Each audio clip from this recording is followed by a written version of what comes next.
Hello everyone, welcome back to Divya village channel. అప్పటికప్పుడు మనం గోంగూర curry ఎలా చేసుకోవాలో ఈరోజు తెలుసుకుందాం. ముందుగా పెనంలో కొంచెం ఆయిల్ వేసి, అలాగే తాలింపు గింజలు, మనకి కావాల్సినన్ని మిర్చి వేసి దోరగా వేయించుకోవాలి. అలాగే ఇందులోకి వెల్లుల్లి కూడా వేసుకోవాలి, అప్పుడు ఫ్లేవర్ చాలా బాగుంటుంది. అలాగే కొంచెం కరివేపాకు కూడా యాడ్ చేసుకోవచ్చు, ఇది కంప్లీట్గా ఆప్షనల్. ఇప్పుడు ఇవన్నీ బాగా వేగాలండి. ఈలోపు మనము గోంగూరని సన్నగా కట్ చేసి పెట్టుకోవాలి, అలాగే ఆనియన్స్ కట్ చేసి పెట్టుకోవాలి.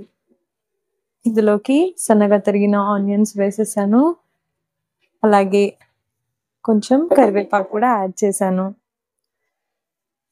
ఇప్పుడు ఇందులోకి మనం కొంచెం పసుపు, అలాగే టేస్ట్కి తగ్గట్టు ఉప్పు యాడ్ చేసుకోవాలి. ఇవి ఇలా వేగుతున్నాక కట్ చేసి పెట్టుకున్నాం కదా గోంగూర యాడ్ చేసుకోవాలి. మీ ఇష్టం, ఎర్ర గోంగూర అయినా తెల్ల గోంగూర అయినా తీసుకోవచ్చండి. ఇలా గోంగూరని ఒక 5 minutes ఉడకనివ్వాలి. అంతే, ఎంతో సింపుల్గా అప్పటికప్పుడు గోంగూర కర్రీ రెడీ.